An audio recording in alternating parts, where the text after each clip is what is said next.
Assalamualaikum warahmatullahi wabarakatuh. Waalaikumsalam warahmatullahi wabarakatuh. Alhamdulillah, alhamdulillahil jabbaril qahhar, al-azizil ghaffar, khaliqil jannati wan nar. Wassalatu wassalamu ala sayyidina Muhammadinil mukhtar wa ala alihi wa ashabihil adhar, amma ba'du. Saudara-saudara kaum muslimin rahimakumullah, surga dalam Al-Quran selalu disebut dengan kata-kata jannah, yang wujudnya surga itu sesungguhnya merupakan suatu tempat di akhirat nanti, yang di dalam tempat itulah Allah akan memberikan balasan berupa kenikmatan yang tiada terhingga kepada hamba-hambanya yang soleh, yang bentuk kenikmatan itu dijelaskan Allah dalam hadis kursinya, a'dadtu li'ibadiyas salihin ma la aynun ra'at wa la uzunun sami'at wa la khatar ala qalbil bashar.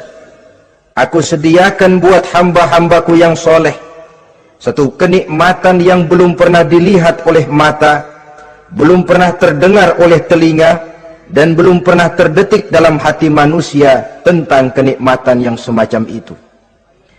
Jadi kalaupun dalam banyak ayat-ayat Al-Quran Allah menggambarkan tentang surga yang di bawahnya mengalir sungai-sungai, jangan disamakan dan dibandingkan dengan sungai yang ada di dunia ini. Kalau surga bercerita tentang pohon dengan segala buah-buahnya, jangan samakan dengan pohon dan segala buah-buahan yang ada di dunia ini. Kalau surga bercerita tentang istana, tentang tempat tidur, tentang permadani dan sebagainya, seluruhnya tidak sama dan tidak bisa disamakan atau dibayangkan dengan yang kita hadapi dalam kehidupan di dunia ini. Di sanalah manusia akan menemukan kehidupan yang hakiki, yang sebenar-benarnya, yang tidak akan pernah berubah untuk selama-lamanya. Adapun kehidupan di dunia ini, boleh saja kita katakan kehidupan yang kamuflase, fata morgana, atau dalam bahasa agama sering disebut dengan kehidupan khayali. Ia berubah, ia bertukar, ia berganti oleh pergeseran masa dan pertukaran waktu. Kita jadi orang kaya di dunia, bagaimanapun kayanya kita, kekayaan itu tidak lain adalah kekayaan khayali namanya. Hari ini dia kaya, besok dia boleh jatuh bangkrut. Tengoklah orang-orang kaya di dunia ini, yang tidak cuma sekedar memperkaya diri untuk dirinya sendiri saja, tapi kadang-kadang sudah mempersiapkan untuk anak-anaknya, untuk cucu-cucunya, untuk iparnya, untuk besannya, pendeknya untuk seluruh keluarganya. Tidak cukup harta cuma untuk 1, 2, 3, bahkan sampai 7 keturunan. Tidak cukup dengan uang miliaran, malah triliunan. Tidak cukup dengan punya tanah yang luas, malah gunung dibeli, laut dibeli, langit pun kalau dijual mau dibeli. Sudah melampaui batas yang dinamakan kewajaran, dihinggapi penyakit rakus bin serakah alias tamak, lalu menghalalkan segala macam cara untuk mencapai harta, padahal itu tidak lebih dari bayangan khayali. Harta yang banyak itu mampukah menolak penyakit yang hendak datang? Harta yang banyak itu mampukah menahan tumbuhnya uban selembar di atas rambutnya? Harta yang banyak itu mampukah mencegah sebuah giginya yang hendak permisi? Dan pada akhirnya harta yang begitu banyak itu mampukah menolak kedatangan malaikat maut? Sama sekali ternyata tidak. Itulah kekayaan khayali namanya. Karena itu orang yang terbuka mata hatinya, dia tidak hanya mengejar kekayaan khayali ini, dia mengejar kekayaan hakiki yang terpendam di dalam kepribadian berupa al-akhlaqul karimah, akhlak dan budi pekerti yang terpuji yang menghiasi jiwa dan kehidupannya. Ada sifat sabarnya, ada sifat syukurnya, ada sifat qanaahnya, dan segala macam akhlak yang terpuji. Itulah kekayaan jiwa yang tidak bisa dinilai dengan materi. Kita punya pangkat, jabatan, kedudukan tinggi, pangkat apapun di dunia ini sesungguhnya tidak lebih dari pangkat khayali. Buktinya bahwa dia pangkat khayali, pangkat di dunia ini selalu ada bekasnya. Saudara kenal ada bekas camat? Ada? Ada bekas lurah, ada bekas gubernur, ada bekas menteri, ada bekas presiden. Hari ini dia lurah, besok bekas lurah. Hari ini dia camat, besok bekas camat. Hari ini dia menteri, besok bekas menteri. Pangkat khayali. Maka Quran menganjurkan jangan pangkat khayali yang kita kejar mati-matian. Sampai menggunakan sistem jilat atas, injak bawah, sikut kiri kanan, yang penting dapat kedudukan. Padahal itu tidak lebih daripada pangkat khayali. Quran menganjurkan carilah pangkat hakiki. Kedudukan di sisi Allah, maqam di sisi Allah, itulah pangkat yang sebenarnya. Apa jalan ke arah sana? Quran memberikan petunjuk. Wa minal laili fatahajjad bihi nafilatan lak asa ayyab'asaka rabbuka maqaman mahmuda. Di keheningan malam, dikala orang tidur nyenyak, bangunlah engkau tahajud kepada Allah Tuhanmu. Pasti kalau itu kau laksanakan, Allah akan menempatkan engkau di satu tempat yang terpuji, mendapat pangkat yang hakiki dan bukan sekedar pangkat khayali. Kita berusia muda, muda kita ini pun muda khayali. Berapa lama kita muda?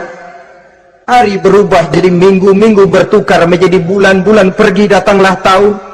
Pergeseran masa dan pertukaran waktu membuat kita jadi berubah. Kulit yang tadinya kencang jadi lentur dan keriput. Segalanya berubah. Oleh karenanya, pada kehidupan di surga nanti, orang akan menemukan kehidupan yang hakiki, yang tidak akan pernah berubah untuk selama-lamanya. Nah, kita akan mulai dengan menjelaskan bagaimana sebenarnya keadaan surga itu. Pertama, luasnya. Berapa sih luasnya surga? Dengan logika, sekarang ini dunia dihadapi dengan kekhawatiran terhadap peledakan penduduk yang nyaris tidak terkendali. 5 miliar lebih jumlah manusia yang nongkrong di permukaan bumi. Tapi sesungguhnya planet bumi yang kita tinggali ini cuma satu planet kecil dari 9 buah planet yang berada dalam sistem tata surya matahari yang lazimnya kita namakan galaksi.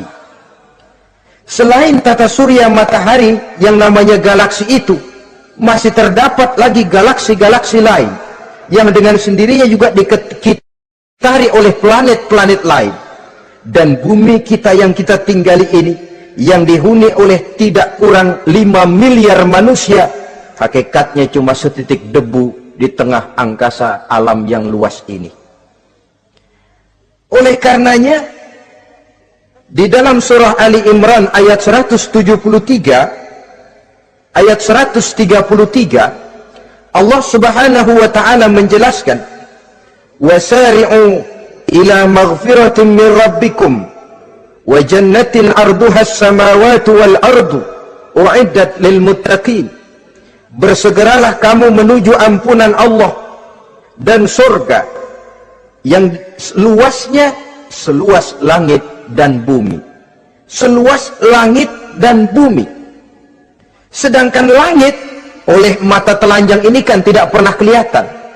Yang nampak oleh kita biru di atas, itu cuma batas titik pandangan manusia yang terjauh. Dan konon itu adalah refleksi sinar matahari yang menyentuh air laut, melahirkan warna biru. Sedangkan hakikat langit itu sendiri sampai hari ini belum terjangkau oleh kemajuan ilmu pengetahuan. Sejauh-jauhnya manusia pergi baru ke bulan. Mungkin dalam beberapa tahun mendatang dia akan pergi ke planet-planet Mars dan planet-planet lainnya. Tapi itu masih terbatas dalam sistem tata surya matahari atau galaksi kita ini. Belum lagi sampai kepada langit yang pertama. Surga yang disediakan untuk orang-orang saleh ini luasnya seluas 7 lapis langit dan bumi. Jadi saudara tidak usah berpikir khawatir di surga nanti kehabisan kapling. Di dunia ini saja masalah tempat tinggal sekarang ini jadi masalah pelik, karena memang peledakan penduduk seiring dengan perkembangan tentang lapangan kerja yang harus disiapkan, sekolah yang mesti disediakan, sarana pendidikan yang harus disiapkan, rumah sakit untuk menjaga kesehatan, dan kompleks betul masalahnya. Tetapi di surga nanti arduhas samawati wal ard, luasnya seluas 7 lapis langit dan bumi, satu keluasan yang hanya Allah saja yang maha tahu tentang batas-batasnya. Itu tentang luasnya surga. Lalu bagaimana keadaan di surga? Apakah ada bangunan-bangunan, taman-taman, kebun-kebun? Tentu ada. Di surga ada kebun yang tanamannya berupa tumbuh-tumbuhan dan menghasilkan buah-buahan, yang buah-buahannya pun boleh dimakan oleh manusia, karena tidak akan pernah ada larangan lagi dalam kehidupan di sana. Dalam surah Ar-Rahman ayat 54 misalnya, kita dapati penjelasan dari Allah Subhanahu wa taala, wa janal jannataini dan. Begitu juga dalam surah Waqiah ayat 32 dan 33, Allah menjelaskan, wa fakihatin kasiratin la maqtu'atin wa la mamnu'ah, dan di dalam surga itu terdapat buah-buahan yang sangat banyak sekali, yang tidak pernah putus-putusnya, wala mamnu'ah, dan tidak dilarang untuk mengambilnya. Yang dimaksud la maqtu'ah, tidak terputus, artinya buah-buahan di surga itu begitu kita petik keluar lagi gantinya, dipetik lagi keluar lagi gantinya, la maqtu'ah, tidak pernah putus.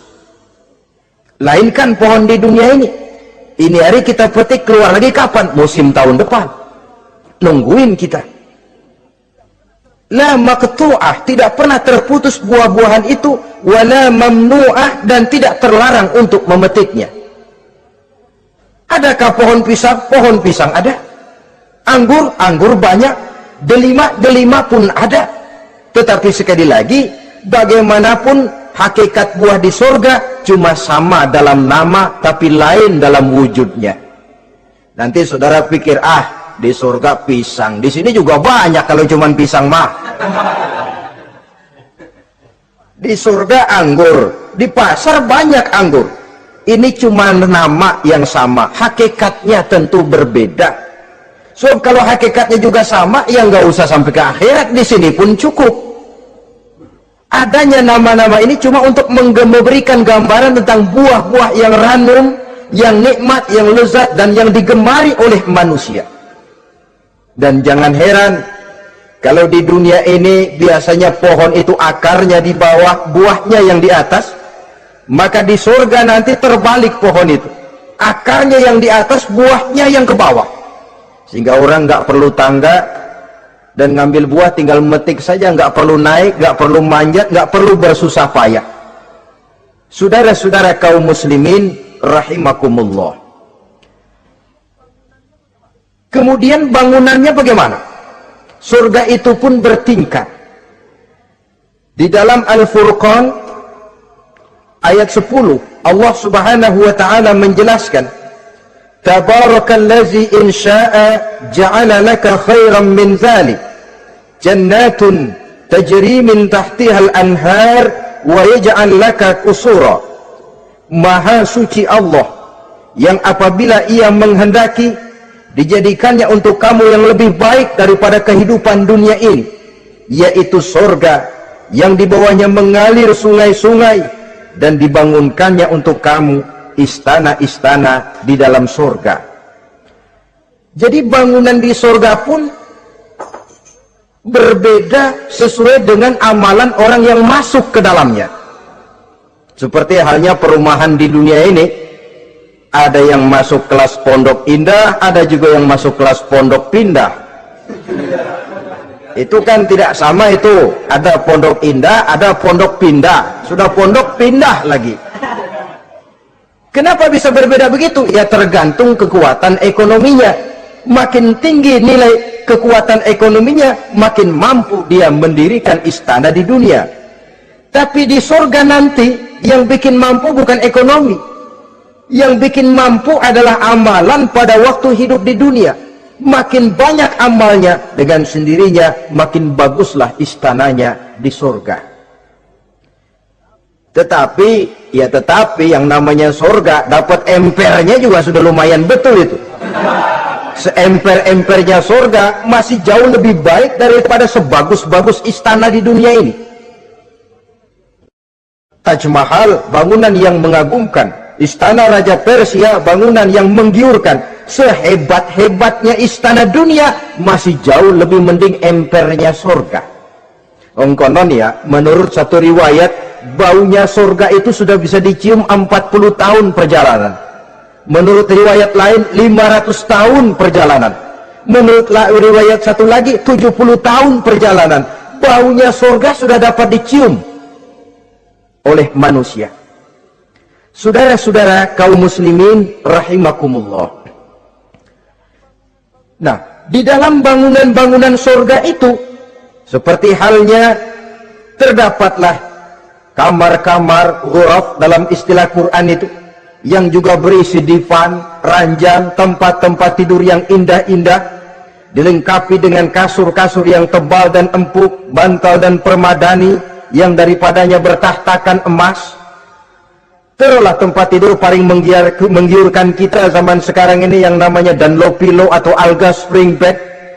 Sejauh itu bayangan kita menggambarkan masih belum apa-apanya ketimbang tempat tidur yang ada di surga itu nanti. Saudara-saudara kaum muslimin, apakah juga penduduk surga makan, minum, memakai pakaian? Iya. Mereka akan beroleh gelas, piala, kendi, cerek, dan piring-piring yang terbuat dari emas dan perak. Tentu tidak usah gambarkan lagi macam emas dan perak di dunia. Emas dan peraknya akhirat, saudara-saudara. Tetap saja mala ainun ra'at, wala uzunun sami'at, wala khatara fi qalbil bashar. Belum pernah dilihat mata, belum pernah didengar telinga, dan belum pernah terdetik dalam hati manusia tentang wujud yang semacam itu. Apa pakaian mereka? Pakaian penduduk surga dari sutra yang lembut dan tebal, berwarna hijau. Kemudian saudara-saudara, sungai juga mengalir di sana. Mata airnya antara lain berwarna jernih, ada yang air susu, ada yang sungai madu, ada yang khamar atau sungai arak, dan penduduk surga boleh meminumnya, tidak ada larangan sama sekali. Timbul pikiran konyol, kalau di surga orang pada minum arak, apa banyak yang teler di surga? Ya tentu tidak, sebab di sana saya katakan tadi kehidupan yang hakiki, segalanya diperbolehkan, segalanya dipersilahkan. Nah, lalu untuk masuk ke surga itu apa melalui pintu? Memang melalui berbagai macam pintu. Dan ada pintu-pintu khusus yang tidak boleh dimasuki orang lain. Sayyidina Abu Bakar Siddiq radhiyallahu an pernah bertanya tentang hal itu kepada baginda Nabi. Ya Rasul, apakah di surga ada pintu-pintu khusus? Ada, Abu Bakar. Ada di dalam surga itu pintu yang namanya Rayyan. Tidak boleh masuk ke pintu itu melainkan orang-orang yang puasa. Orang-orang yang rajin puasa, mereka akan masuk ke surga melalui satu pintu yang dinamakan Babur Rayyan atau pintu Rayyan. Ada pintu jihad, yang masuk lewat itu hanya mereka orang-orang yang waktu di dunia sepanjang hidupnya berisi jihad, menegakkan dan meninggikan kalimat Allah. Ada Babur Shadaqah, pintu yang hanya boleh dilewati oleh orang-orang yang rajin bersedekah, ringan tangan dalam memberikan bantuan kepada orang-orang yang memang memerlukannya. Dan setiap orang melalui pintu yang sesuai dengan amalannya masing-masing. Ketika itu Abu Bakar bertanya, ya Rasul, Apa ada orang yang dipanggil dari tiap pintu? Tiap pintu manggil dia. Kata Nabi, ada Abu Bakar, dan saya doakan kau masuk salah satu di antara orang yang dipanggil dari tiap pintu. Ini orang multi komplek ini. Puasa, dia ahli puasa. Soal jihad, sepanjang hidupnya dia jihad. Sedekah memang tangannya pemurah. Tahajud memang tiap malam. Sementara itu akhlaknya luhur. Tiap pintu manggil dia. Dalam hadis ada juga perempuan yang bernasib baik. Dijelaskan oleh Nabi, iza sallatil mar'atu khamsaha wa shamat shahraha wa hafizat farjaha wa ata'at zawjaha qila laha udkhuli min ayyi abwabil jannati syi'ti. Apabila seorang perempuan dia kerjakan solat yang 5 waktu, dia puasa di bulan Ramadan, dia jaga kehormatan dirinya, kemudian dia taat kepada suaminya, di akhirat nanti dikatakan kepada perempuan tadi, wahai perempuan, udkhuli min ayyi abwabil jannati syi'ti, masuklah kamu ke dalam surga dari pintu mana saja yang kamu mau. Disuruh pilih, saudara-saudara. Nah, kalau kita waktu di dunia ini tidak ada keistimewaan amal, bingung mau masuk pintu mana. Ramadan puasanya kayak gendang. Depan doang sama belakang, penutupan sama pembukaan, peserta kehormatan. Tengah-tengahnya kosong. Nanti mau masuk pintu royan, ditanya, ini pintunya orang yang puasa. Kamu puasa Ramadan? Puasa juga sih. Puasa juga sih bagaimana? Iya, pembukaan sama penutupan. Tengahnya kosong, nggak bisa lewat pintu sini, cari pintu lain saja. Mau masuk kita lewat pintu jihad, ditanya lagi, kamu lewat sini apa merasa pernah berjuang membela agama waktu di dunia? Mau lewat pintu sholat, apa kau termasuk orang yang konsekuen menjaga sholat? Bersyukurlah kita kalau tiap pintu memanggil. Kalau tidak, adalah salah satu amal kita yang menunjukkan keistimewaan kita. Karena itu beramal nggak perlu banyak, yang penting rutinnya, istiqomahnya. Ahabbul a'mali indallah adwamuha wa in qalla. Amalan yang paling dicintai Allah yang dikerjakan secara tuntas walaupun tidak banyak. Saudara baca ayat Quran nggak banyak, satu malam cuma 3 ayat, tapi rutin tiap malam 3 ayat, tiap malam 3 ayat. Itu lebih dicintai Allah daripada sekali ngaji 1 juz, terus 3 bulan nggak ngaji-ngaji. Lebih baik yang sedikit-sedikit ini tapi rutin, dia akan menjelma menjadi amalan yang banyak daripada sekalinya banyak lalu ke belakangnya malah tidak ada sama sekali. Hendaknya ada amalan-amalan kita yang menunjukkan keistimewaan dan kelak akan menjadi pintu yang kita tempuh di surga nanti. Apabila kita sudah melalui pintu-pintu surga itu dan tinggal di dalamnya dengan pakaian, dengan perhiasan, dengan makanan dan minuman sebagai yang saya sebutkan tadi, maka kita pun dalam kehidupan di sana akan dilayani oleh pelayan-pelayan muda. Yatufu alaihim wildanun mukhalladun. Pelayan-pelayan yang muda itu keliling melayani apa keperluannya dan tidak pernah tua pelayan itu, sebagaimana kita pun tidak akan pernah tua. Pendeknya sudah jadi king of king di surga itu, jadi raja di raja. Fasilitas serba cukup, apa yang kita mau tersedia, tidak ada larangan, dan pelayan seperlunya diberikan kepada kita. Nah, bagaimana keadaan penduduk surga? Dari Imam Tirmizi dijelaskan satu hadis, berkata Hasan al-Basri, ahlul jannati kulluhum abna'u 33 sanah. Mereka rata-rata orang-orang muda penduduk surga itu. Umurnya tidak lebih 33. Yang muda-mudanya, cakep-cakepnya, ganteng-gantengnya. Pantas kalau satu hari ada perempuan tua menghadap Rasul. Ya Rasul, saya ahli ibadah, saya beriman kepada Allah, saya cinta kepada Islam, apakah saya akan masuk surga ya Rasul? Nabi senyum, enggak bu, nenek-nenek enggak masuk surga. Itu perempuan nangis sejadi-jadinya. Ya Rasul, kalau gitu sia-sia tahajud saya sia-sia puasa saya, sia-sia segala macam ibadah saya. Nenek-nenek nggak masuk surga ya Rasul, sayang benar segalanya. Rasul kemudian menghampiri perempuan tadi, Bu, kalau yang ibu bilang itu benar, ibu masuk surga. Cuman di sana ibu balik muda lagi, kulit nggak kempot kayak begitu, rambut nggak putih macam begitu. Ibu nanti di surga bakal jadi muda lagi. Salasah wa salasin, umur 33 tahun. Rata-rata seluruh penduduk surga umurnya begitu. Tidak ada yang tua, tidak ada yang anak-anak, tidak ada yang remaja, rata-rata segitu. Nah, lalu bagaimana? Di surga hati mereka menjadi satu di antara sesama penduduk surga. Tidak ada yang iri hati, tidak ada yang punya sifat dendam. Itu keadaan di surga. Walaupun bertetangga, yang satu bisa mengunjungi yang lain, yang satu bisa nengokin yang lain, tapi tidak ada sikap iri hati dan dengki. Tidak ada yang satu datang ke tempat saudaranya di surga, loh kapling lu lebih luas dari gua nih. Nggak ada Tuhan, tidak ada. Semuanya hati sudah menjadi satu, tidak ada dendam, tidak ada iri hati.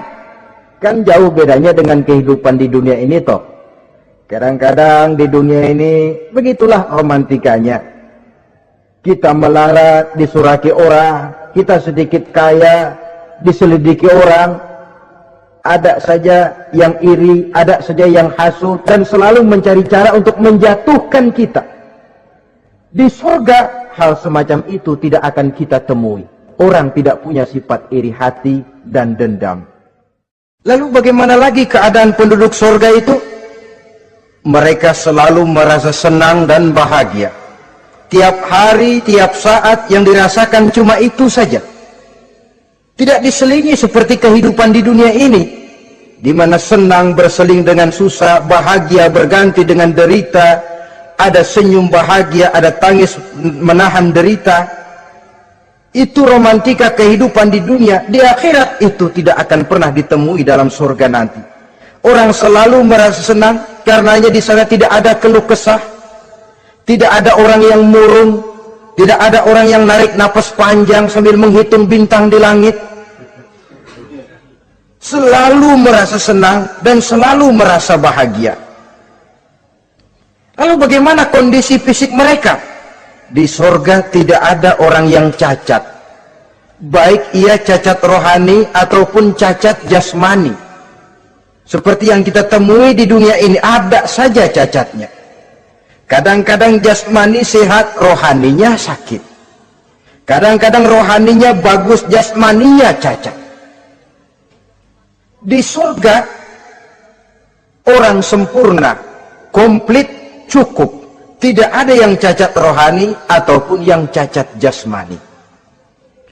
Kalau dalam kehidupan di dunia ini mereka cacat, bagaimana? Mereka akan utuh dan sempurna apabila masuk ke dalam surga. Dan di surga, sungguh pun mereka makan, sungguh pun mereka minum, mereka tidak akan pernah buang air, baik air besar maupun air kecil. Sebab kalau makan dan minum di surga harus buang air, tentu malaikat harus menyediakan WC. Dan kalau surga sudah ada WC, tentu tinja yang repot. Saudara-saudara kaum muslimin, tidak buang air, juga tidak buang angin, dan tidak sakit, tidak terkena penyakit apapun namanya. Sudah di surga itu daerah bebas penyakit. Jadi barangkali kalau keluar ke halaman surga nggak pakai baju, masuk angin, tidak. Di sana repot nyari duit kerokan. Segalanya sempurna, segalanya cukup. Lalu bagaimana kalau tiap saat mereka makan, tiap saat mereka minum, tapi tidak buang air? Konon keringat yang keluar dari mereka, tubuh mereka, dan keringat yang keluar itu mengandung bau kasturi yang amat sangat harum baunya. Saudara-saudara, kemudian penduduk surga itu oleh Allah diberikan teman hidup yang namanya bidadari. makhluk Allah yang teramat sangat cantiknya, yang tidak bisa kita bayangkan macam apa cantiknya. Barangkali kalau kita menonton film, kita kagum dengan bintang-bintang film kenamaan yang cantiknya selangit. Itu mah belum ada seujung kukunya dari para bidadari. Mereka dalam Quran disebut azwajun mutahharah, istri yang disucikan. Apa pengertian suci di sini? Belum pernah tersentuh sebelumnya, baik oleh manusia, baik oleh jin, baik oleh malaikat sekalipun. Jadi memang orisinil, build up dari sononya belum kepake. Khusus untuk manusia yang masuk surga. Belum pernah kepegang sama manusia. Jangankan manusia, jin dan malaikat saja belum pernah megang. Lain kan di dunia sekarang ini, kita mau cari barang orisinil sudah repot. Ya mujurlah kalau saudara menemukan seorang gadis yang orisinil paten, masih build up, barangkali mujur. Tapi umumnya terutama di kota-kota besar, ya sudah, kita dapat second hand juga masih lumayan. Kalau tidak rongsok-rongsok bener mah, ini kadang-kadang sudahlah second hand, kondisinya juga 30%, udah mesti nyervis melulu kita ini. Saudara-saudara, azwajun mutahharah belum pernah tersentuh oleh siapapun. Lalu makna tohara ini, mereka selalu suci, tidak pernah baik menstruasi atau mencret, tidak pernah. Dan kalau perempuan kita, istri-istri kita di dunia ini kan 1 minggu dalam sebulan terkena dapat fasilitas dia untuk tidak sholat, untuk tidak ibadah, masa haid itu. Perempuan di surga yang namanya bidadari tidak akan pernah mengalami haid. Lalu apalagi keistimewaannya? Selalu perawan, tidak pernah janda. Walaupun tiap hari dipakai, habis dipakai perawan lagi. Saudara-saudara yang saya hormati, itu diperuntukkan untuk penduduk-penduduk surga. Lah itu laki-laki itu. Iya, kalau perempuan bagaimana? Satu riwayat menjelaskan mereka akan menjadi ratu di surga dengan segala kenikmatan yang juga tidak pernah mereka bayangkan sebelumnya.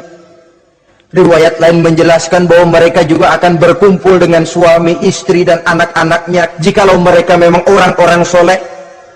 Ada juga riwayat lemah menjelaskan bahwa mereka akan mendapat bidadara istilahnya. Saudara-saudara kaum muslimin rahimakumullah, pendeknya surga dan seluruh kenikmatan yang ada di dalamnya tidak pernah mata melihat, belum pernah telinga mendengar, belum pernah terbetik dalam hati manusia. Oh, di surga begini kali ya, berbeda dengan itu. Oh, bidadari begini kali ya, kalau masih begini kali ya, masih bisa dibayangin. Ini sudah nggak bisa dibayangin, jadi nggak usah begini ya begitu ya. Saudara-saudara, apabila orang sudah masuk ke dalam surga, bertemu dengan sesama teman waktu di dunia, surah At-Tur menjelaskan ayat 25-26, wa aqbala ba'duhum ala ba'di yatasaalun qalu inna kunna qablu fi ahlina musyfikin famanna Allahu alaina wa waqana azabas samum. Apabila mereka telah masuk ke dalam surga, sebagian yang lain berkunjung kepada sebagian yang lain. Cara kita belah sono, ini teman kita dulu waktu di dunia, yuk samperin yuk. Ba'duhum ala ba'di yatasaalun, saling tanya menanya. Kalau istilah kita, sampai juga kemari? Iya. Oh, saya waktu di dunia dulu sebenarnya sudah khawatir, takut mendapat azabnya Allah. Tapi Allah memberikan karunia kepada saya diselamatkan dari azab. dari mara bahaya neraka, sampailah saya ke dalam surga ini. Alhamdulillah. Bagaimana kabarnya ente? Alhamdulillah saya juga sampai ke surga ini. Si fulan bagaimana? Nyangkut kali dia mah di neraka. Yatasa'alun, saling tanya menanya hal ihwal dan keadaan mereka. Tapi satu hal yang jelas saudara-saudara, di surga nanti itu tidak ada perkataan yang sia-sia, tidak ada ucapan kotor, tidak ada omongan keji, dan tidak ada omongan kosong. Tidak ada omongan yang sia-sia, ucapan-ucapan yang kotor, mencaci maki, itu tidak ada. Karena sifat marah pun tidak ada dalam surga. Kalau di sini kadang-kadang sedikit marah sudah semrawut, kata-kata kita sudah out of control. Di sana tidak ada kata-kata kosong yang tidak ada manfaat dan tidak ada gunanya. Saudara-saudara kaum muslimin rahimakumullah. Kemudian yang terakhir, kita akan membicarakan apa saja nama-nama surga itu dan siapa calon orang-orang yang masuk ke dalamnya. Pertama, yang dinamakan Jannatul Firdaus atau surga Firdaus. Surga Firdaus ini oleh Allah Subhanahu wa taala disediakan untuk orang yang dijelaskan dalam surah Al-Mu'minun ayat 1 sampai dengan 11. Qad aflahal mu'minun, beruntunglah orang-orang yang beriman. Jadi kalau saudara ingin dapat kapling di tempat yang namanya Firdaus, itu boleh pesan mulai sekarang. Nafas masih ada, Allah masih memberikan kesempatan untuk hidup, pesan tempat dari sekarang. Apa harga karcisnya? Pertama, qad aflahal mu'minun, harus beriman. Ini syarat mutlak. Tidak beriman, nggak usah minta karcis. Minggir. Ini karcis pertama harus untuk orang yang beriman. Setelah itu yang kedua apa? Allazina hum fi salatihim khashi'un. Mereka yang khusyuk di dalam solatnya. Jadi untuk mendapat tiket ke surga Firdaus itu, setelah beriman, khusyuk di dalam sholat. Artinya khusyuk, tarkul ghair li ajlil amal. Meninggalkan yang lain dan hanya memfokuskan diri kepada satu pekerjaan yang sedang dihadapi. Kalau kita makan sambil ngobrol, itu namanya makannya nggak khusyuk. Sebab ada sambil ngobrolnya. Nah, sholat yang khusyuk, sholat yang di dalamnya tidak berisi yang lain kecuali sholat itu. Meninggalkan yang lain dan hanya memfokuskan diri saja untuk melaksanakan suatu amalan. Dan sholat khusyuk itu berat. Kadang-kadang waktu mau sholat kita nggak ingat apa-apa. Begitu sudah masuk takbir, yang kita lupa malah kita ingat. Itu kurang ajarnya iblis. Mau sholat nyari dompet nggak ketemu, begitu takbir, aduh dompet di atas meja. Ini kalau sembahyang lama-lama digerataki orang nanti nih, mulai ocar kacir sholat kita. Makanya kata Imam Nawawi, sudah dinamakan khusyuk untuk tingkatan orang awam kalau pada waktu takbir dia ingat Allah. Segitu aja dulu dah tingkatan orang awam itu. Sebab yang namanya khusyuk itu hudurul qalbi wa sukunul jawarih. Hatinya ikut sholat, anggota badannya tenang tentram di waktu sholat, khusyuk. Kalau waktu sholat garuk sono, garuk sini, kaki ketekas, ketekus. Terus sudah anggota badannya nggak khusyuk. Atau anggota badannya tenang tentram, nggak gerak-gerak, cuma hatinya ngayab kemana-mana. Badannya di musola, hatinya di pasar. Itu juga nggak khusyuk. Dan itu berat. Karena itu, ini syarat kedua untuk mendapat tiket ke Firdaus. Imam Ali saja pernah dites oleh Rasul. Ya Ali, saya ya Rasul, kalau kau bisa sembahyang khusyuk, aku boleh kasih kau serban. Kamu boleh pilih yang hijau apa yang putih nanti. Baik ya Rasul, sembahyang beliau 2 rakaat. Selesai salam ditanya, yang mana sorbannya Li? Kata Imam Ali, yang hijau ya Rasul. Belum nengok udah yang hijau ya Rasul. Kata Nabi, kalau begitu ente nggak khusyuk. Kenapa? Mungkin tadi waktu sujud mikirin, ntar kalau gua ditawarin milih yang hijau aja dah. Belum nengok sudah menjawab. Saudara-saudara, yang ketiga, wallazina hum 'anil lagwi mu'ridun. Orang-orang yang menghindarkan diri dari ucapan dan perbuatan yang sia-sia, yang tidak ada gunanya. Ini tiket yang syarat yang ketiga untuk mendapat tiket ke Firdaus itu menghindarkan diri baik dari ucapan ataupun perbuatan yang sia-sia, yang tidak ada nilainya baik dalam pandangan manusia, lebih-lebih lagi dalam pandangan Allah. Yang keempat, wallazina hum lizzakati fa'ilun. Mereka yang aktif membayar zakat. Kemudian yang kelima, wallazina hum lifurujihim hafizun illa ala azwajihim aw ma malakat aymanuhum fa innahum ghairu malumin. Orang-orang yang memelihara kehormatan dirinya kecuali kepada istrinya atau kepada budak sahayanya, pandai mengendalikan nafsu, tidak terperosok memperturutkan syahwatnya. Yang keenam, wallazina hum li amanatihim wa ahdihim ra'un. Orang yang pandai menjaga amanah dan pandai menepati janji. Saudara-saudara, kalau janji ditepati, sebab janji adalah hutang. Yang ketujuh, wallazina hum ala sholawatihim yuhafizun. Mereka juga selalu memelihara, tidak cuma sekedar khusyuk, tapi memelihara sholat dengan baik. Ayat ke-11 dari Al-Mu'minun ini ditutup oleh Allah dengan jelas, ulaika humul warisun allazina yarisunal firdausa hum fiha khalidun. Mereka itulah para ahli waris yang akan menerima warisan berupa surga Firdaus dan mereka kekal di dalamnya.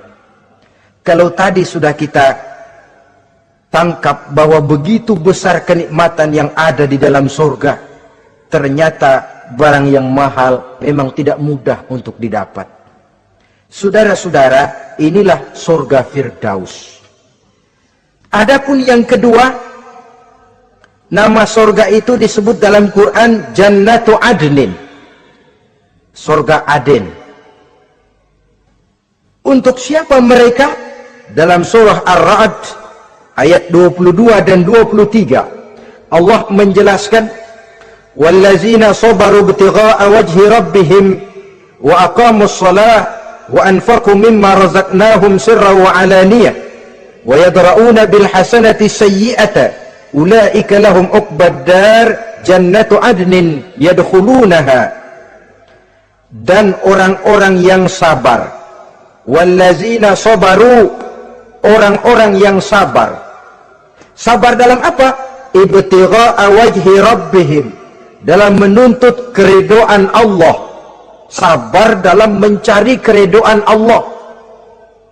Sujud mencari keridhaan Allah, sabar. Puasa mencari keridhaan Allah, sabar. Melaksanakan segala macam ibadah untuk mencari keridhaan Allah, sabar. Ini syarat untuk mendapat tiket ke surga Aden nanti, Jannatu Adnin. Sabar dalam mencari ridho Allah. Apalagi di zaman sekarang katanya persaingan hidup makin tajam, lapangan kerja makin sulit, mental hipokrit makin merajalela, golongan munafik alias bunglon ada di mana-mana. Kalau nemplok di daun kuning warnanya kuning, hinggap di daun hijau dia jadi hijau, nempel di dahan coklat jadi coklat.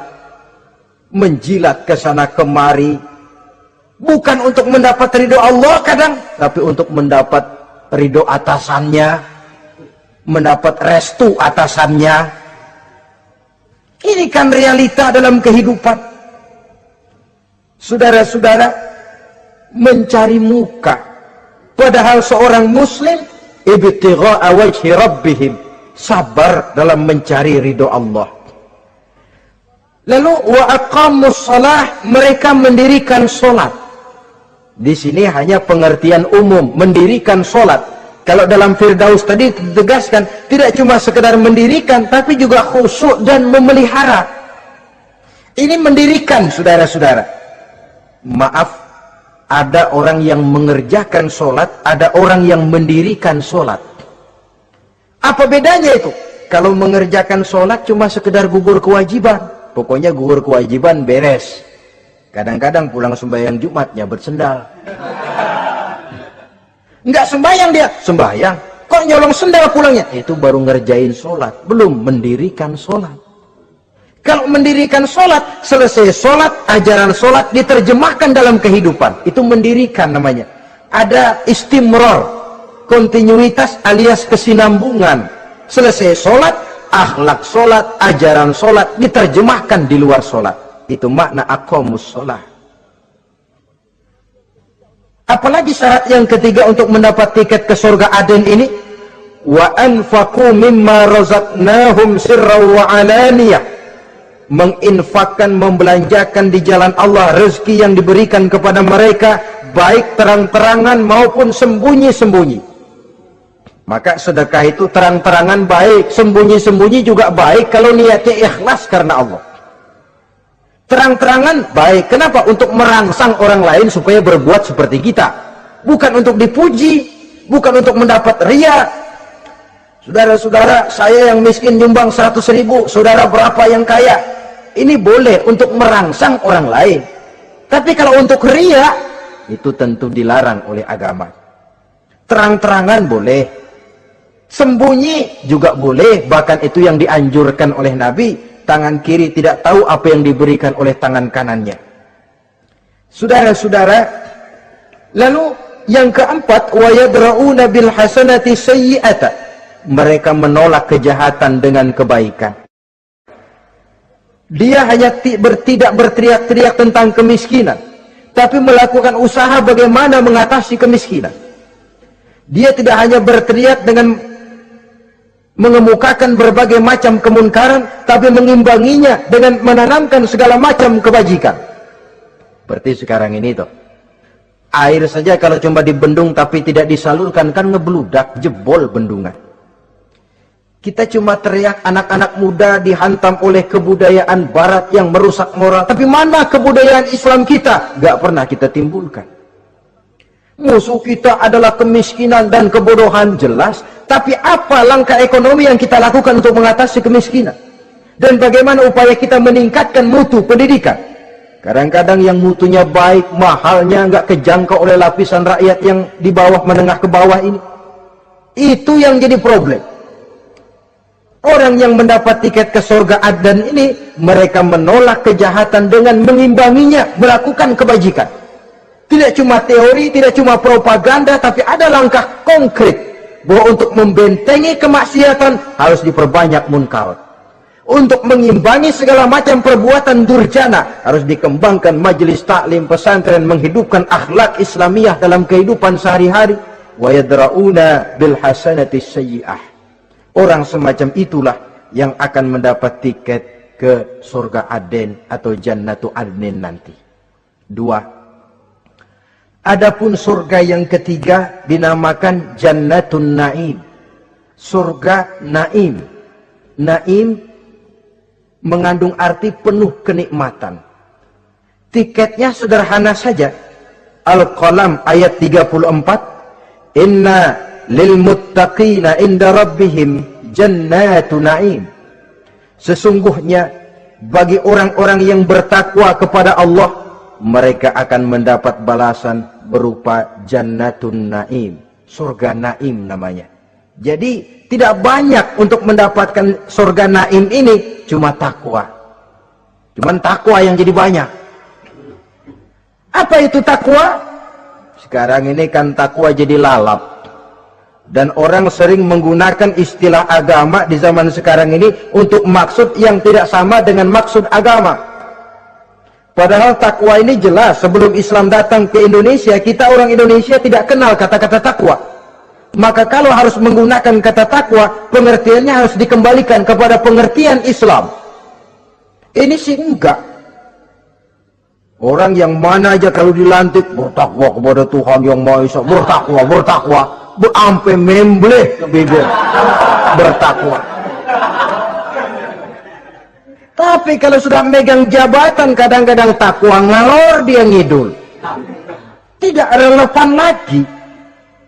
Lalu apa sih yang namanya takwa itu? Sederhana saja. Imtisalul awamir wajtinabun nawahi, itulah takwa. Melaksanakan segala yang diperintah, menjauhi yang dilarang, itu takwa. Menjalankan perintah dengan meninggalkan larangan, apa bedanya? Kalau melaksanakan perintah boleh sesuai dengan kemampuan, tapi menjauhi larangan mutlak. Laksanakan perintah Allah sesuai dengan kemampuanmu, tapi tinggalkan larangan Allah mutlak. Mampu tidak mampu, tinggalkan. Enak kalau ada perintah, jauhi larangan Allah semampu kamu. Ya enak, tinggal kita milih. Saya belum mampu ninggal teler itu, lezat itu, belum mampu. Yang boleh semampu kita melaksanakan perintah. Sholat semampu kita, asal jangan mampu lalu pura-pura tidak mampu. Puasa semampu kita, jihad semampu kita. Tapi kalau sudah meninggalkan larangan mutlak, mampu tidak mampu harus ditinggalkan. Jadi kelihatannya sederhana takwa ini, tapi masalahnya rumit. Melaksanakan yang diperintah, menjauhi yang dilarang, dan itu tiket untuk mendapatkan surga naim atau jannatun naim.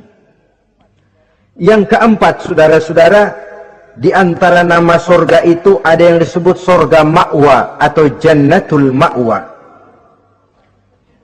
Apa tiket untuk sampai ke sana? Surah An-Nazi'at ayat 40 dan 41. Wa amma man khafa maqama rabbih wa nahan nafsa 'anil hawa fa innal jannata hiyal ma'wa. Sesungguhnya orang-orang yang takut kepada larangan Tuhannya, wa nahan nafsa 'anil hawa, dan sanggup mengendalikan nafsu, sanggup mengendalikan diri dari memperturutkan hawa nafsu, fa innal jannata hiyal ma'wa. Surga ma'walah tempat tinggalnya nanti. Jadi tiket ke jannatul ma'wa ini, pertama, khafa maqama rabbih, takut kepada batas-batas yang telah ditentukan oleh Tuhannya. Ini batasnya, kamu jangan nyebrang ke sini. Ini batas yang halal, ini yang haram, ini yang hak, ini yang batil, ini yang ma'ruf, ini yang munkar. Orang yang ingin mendapat tiket ke ma'wa, dia takut batas-batas itu. Lalu sanggup mengendalikan diri, tidak sampai memperturutkan hawa nafsunya. Itu tiket ke surga ma'wa. Yang kelima dinamakan surga Darussalam atau Jannah Darussalam. Dijelaskan dalam Al-An'am ayat 126 dan 127. Wa hadza siratu rabbika mustaqima wa qad fassalna al-ayati liqaumin yatadhakkarun. Lahum darus salami inda rabbihim wa huwa waliyuhum bima kanu ya'malun. Inilah jalan Tuhanmu yang lurus. Telah kami pisahkan ayat-ayat kami bagi kaum yang mau berfikir. Jadi kelihatan di sini untuk mendapat tiket ke Darussalam, istiqamah mengikuti jalan lurus, istiqamah berpegang kepada Islam, dan pandai membedakan apa yang memang oleh Allah sudah dibedakan. Antara yang hak dan batil, antara yang benar dan salah, dan selalu ingat kepada ayat-ayat Allah. Itu surga Darussalam. Yang keenam dinamakan Darul Muqamah. Siapa penghuninya? Surah Fatir ayat 34-35. Wa qalu alhamdulillahillazi azhaba 'anna al-hazan inna rabbana laghafurun syakur allazi ahallana darul muqamah min fadlihi la yamassuna fiha nasabun wa la yamassuna fiha lughub. Yaitu orang-orang yang senantiasa bertahmid, memuji kebesaran Allah Subhanahu wa taala, mereka akan mendapatkan darul muqamah. Yang ketujuh dinamakan surga Maqamul Amin. Ini pun disediakan untuk orang yang bertakwa, seperti dalam Ad-Dukhan ayat 51, innal muttaqina fi maqamin amin. Dan yang terakhir, yang ke-8 adalah surga khuldi atau jannatul khuldi. Dalam surah Al-Furqan ayat 15 dijelaskan, qul adzalika khairun am jannatul khuldi allati wu'idal muttaqun kanat lahum jazaan wa masira. Saudara-saudara kaum muslimin rahimakumullah, oleh terbatasnya waktu, inilah sekelumit tentang surga dan calon-calon penghuninya.